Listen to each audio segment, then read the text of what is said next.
Agindo Deus, quem impedirá? Uma palavra de fé, esperança, amor e prosperidade para a sua vida. Olá, queridos, bom dia, paz, saúde e alegria para você em mais uma manhã do Agir de Deus com as nossas pérolas de sabedoria. É a nossa jornada da fé e estamos já há várias semanas compartilhando princípios da palavra. Estamos aqui lendo Salmos e o conselho que eu dou para você, meu querido e minha querida, leia a Bíblia diariamente.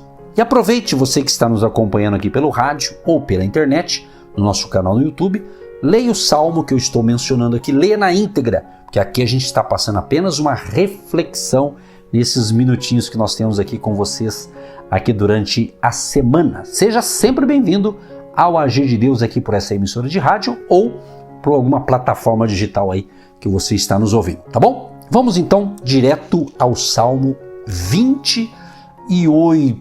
Olha que interessante aqui, o Salmo 28. Davi, ele roga a Deus que o aparte dos ímpios e ele também louva-o por ter ouvido as suas súplicas. Podemos definir em duas palavras: confiança sustentável. Olha que interessante, confiança, minha gente, que palavra, né? Por quê? A confiança é justamente o alicerce da vida. Já foi dito que a confiança é o alicerce de qualquer relacionamento. Quando acaba a confiança, não tem mais volta.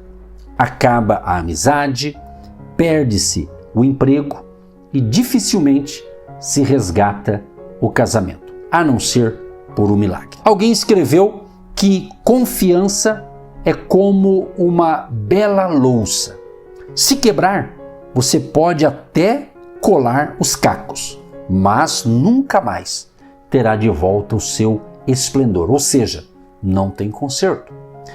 Há controvérsias, mas reconheço que é realmente muito difícil manter laços quando não se tem e principalmente quando se perde a confiança. Então, minha gente, a confiança é o que nos une a Deus e nos permite prosseguir com esperança e amor. Olha o que diz Isaías 12, verso 2. Vejam, Deus veio me salvar. Confiarei nele e não terei medo. O Senhor, Deus, é minha força e meu cântico. Ele me deu vitória. E Davi, em um outro salmo, escreveu algo parecido com isso. Salmos 56, 2 e 3. Vivo perseguido por aqueles que me caluniam, e muitos me atacam abertamente. Quando eu tiver medo, porém, confiarei em ti. Então, meu querido e minha querida ouvinte, a confiança em Deus é o que nos livra da paralisia do medo, permitindo-nos prosseguir com coragem, sem a contaminação do ódio, da autopiedade ou a sede de vingança, ou até mesmo de revanche face às maldades das pessoas. Então, a confiança também nos livra de escolher trilhar caminhos de morte. Olha o que diz aqui Davi no Salmo 55, verso 20 ao 23. Quanto a meu companheiro, ele traiu seus amigos e não cumpriu suas promessas. Sua fala é macia como manteiga, mas em seu coração há guerra. Suas palavras são suaves como azeite, mas na verdade são punhais. Entregue suas aflições ao Senhor e Ele cuidará de você. Jamais permitirá que o justo tropece e caia. Tu, porém, ó Deus, lançarás os perversos no abismo de destruição. Assassinos e mentirosos morrerão ainda jovens, mas eu sempre confiarei em ti. Então, se você está prestando atenção, que eu acredito que sim, confiança em Deus é o nosso alicerce da vida. Ela firma nossos passos, fortalece nossos corações e felicita as nossas almas. Davi, ele mantém sua confiança. O salmo que nós estamos analisando aqui, o 28, revela que os problemas de Davi não param. Aliás, eles continuam aumentando. No entanto, minha gente, na mesma proporção de suas lutas e do número de seus perseguidores, cresce também sua confiança em Deus. A mesma confiança com a qual ele encerrou o salmo anterior, que é o 27 que nós falamos ontem, né? Não permitas que eu caia nas mãos deles, pois me acusam de coisas que nunca fiz e me ameaçam, respirando violência. Ainda assim, confio que verei a bondade do Senhor enquanto estiver aqui, na terra dos vivos. Espere pelo Senhor e seja valente e corajoso. Sim, espere pelo Senhor. Tá prestando atenção como Deus está falando? É forte, hein, minha gente? Tem mais, hein? Sabe por quê? Confiar é difícil para qualquer pessoa. A confiança não é algo que nós naturalmente depositamos nos outros. Aliás, assim como o pecado original surgiu da desconfiança do homem e da mulher em relação a Deus, uma das primeiras consequências após a queda no pecado foi a perda da confiança uns aos outros. Gênesis 3, do 4 ao 7. É claro que vocês não morrerão.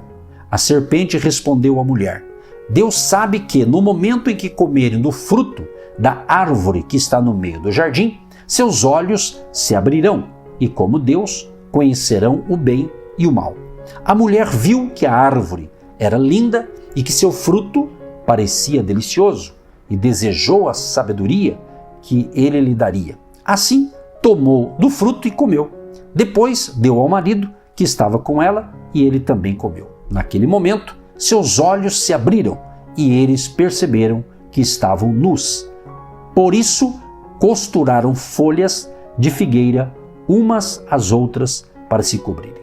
Gente, desconfiança é falta de fé. E isso deu à luz o pecado. E falta de confiança foi uma das grandes heranças do pecado para a raça humana. Tememos uns aos outros, fugimos uns dos outros, escondemos-nos uns dos outros. Então, confiar não é algo natural para nós pecadores.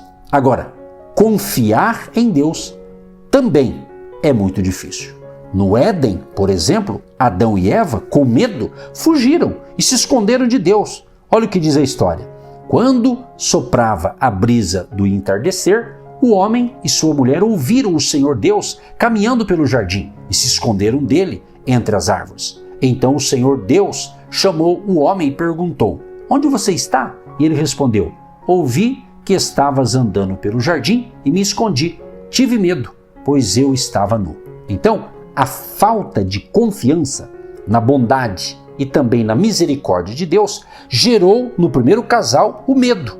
Eles não conseguiam mais viver despidos diante da santidade do Senhor. Então, meu amado e minha amada ouvinte, confiar, portanto, é muito difícil para nós. Confiar uns nos outros e confiar em Deus. Torna-se mais difícil ainda confiar em Deus quando as coisas parecem não mudar. Os problemas parecem aumentar e o Senhor parece também não nos ouvir quando oramos. Não é interessante esse assunto? Sabe de uma coisa? Davi, porém, apesar de tudo isso, apesar dos ferozes inimigos, da escalada do sofrimento e da aparente inércia ou do silêncio de Deus, manteve sua confiança no Senhor. Como foi possível? Davi tinha uma confiança sustentável. É isso que você ouviu. Confiança sustentável. É a capacidade de alguém manter fé, esperança e amor por longos períodos de adversidade. É o que Davi nos apresenta no Salmo de hoje, o Salmo 28. Com ele, nós aprendemos que confiança sustentável é exercitada em oração, está fundamentada na justiça e é expressada em adoração e ela é proclamada com fé. Então, meu querido e minha querida, confiança sustentável é exercida em oração. Ore todo dia. Tenha o hábito de conversar com Deus todo dia, porque a vitória de Davi sobre o medo, conforme descrita no Salmo anterior, no 27, não significa que ele poderia relaxar suas orações. Ele diz assim: a ti eu clamo ao Senhor, minha rocha, não feches teus ouvidos para mim, pois, se permaneceres calado, será melhor que eu desista e morra. Ouve minha súplica por misericórdia, quando eu clamar por socorro, quando levantar as mãos para o teu santuário. Então Davi prefere a morte ao silêncio de Deus. Por isso ele clama, ele faz uma súplica. Então primeiro você observa aqui, em primeiro lugar, a sua atitude. Ele é humilde. Sua súplica é por misericórdia e também por socorro. Vemos em segundo lugar o seu argumento. Ele se fundamenta no sangue da aliança. Seu clamor com as mãos levantadas para o santuário. Então, meu amado e minha amada ouvinte, para a gente orar, para fechar aqui a pérola de hoje, a confiança de Davi, portanto, fundamentava-se na aliança de Deus pelo seu povo, no sangue da aliança do Senhor. Tal confiança se sustentava e era mantida em oração. Davi estava em apuros, sem chão para se firmar, preferindo morrer a continuar vivendo sem a manifestação de Deus. Ele precisava de socorro, mas ele não passava de um pecador. Assim é que ele ora pedindo misericórdia com as mãos levantadas na direção do santuário de Deus. Sobre a atitude e o argumento de Davi, nesses 2 versículos iniciais do Salmo, e vemos aqui que Charles Spurgeon anotou o seguinte: estendemos as mãos vazias, pois somos mendigos suplicantes, nada temos. Nós a levantamos para o alto, pois procuramos suprimentos celestiais. Nós as apontamos na direção do propiciatório de Jesus, pois lá habita a nossa esperança. Essa foi a forma, minha gente, de Davi orar. Nos faz lembrar a forma como o publicano orou, em contraste com o fariseu na parábola que Jesus contou em Lucas 18, do 13 ao 14. Então, leia a palavra. Confiança sustentável é exercida em oração. O verdadeiro cristão lê a palavra, medita na palavra e ele ora e mantém a sua conexão, a sua comunhão com o Deus eterno através da fé em Jesus, o caminho, a verdade e a vida. Então, louvado seja o Senhor, pois ouviu o meu clamor por misericórdia. O Senhor é minha força e meu escudo. Confio nele de todo o coração. Ele me ajuda e meu coração se enche de alegria. Por isso, lhe dou graças com meus cânticos. E justamente a alegria é fruto da ação de um Deus que ouve e atende ao seu povo. Querido Deus e Pai, quero te agradecer por mais uma pérola de sabedoria, que estamos aqui refletindo no Salmo 28. Meu desejo, Pai, que todos os ouvintes estejam compreendendo a revelação desta palavra. Senhor, abençoa a família querida, desde o mais criança ao mais idoso. Que a bênção do Senhor Jesus e a proteção divina seja sobre todos os nossos ouvintes. Abençoa aqueles que nos abençoam, orando por nós e também semeando uma semente financeira para que possamos continuar por esta e outras emissoras de rádio. Amém e graças a Deus. Você que se identifica com o nosso ministério, Agindo Deus, quem impedirá? E tem interesse em investir uma oferta missionária em nossa programação? Torne-se um agente de fé e faça parte dessas pessoas de fé que semeiam com fé e vão colher o que semeiam. Anote chave Pix e-mail: eu sou um agente de Deus, @gmail.com. Agindo Deus, quem impedirá? De segunda a sexta, uma palavra para abençoar sua vida.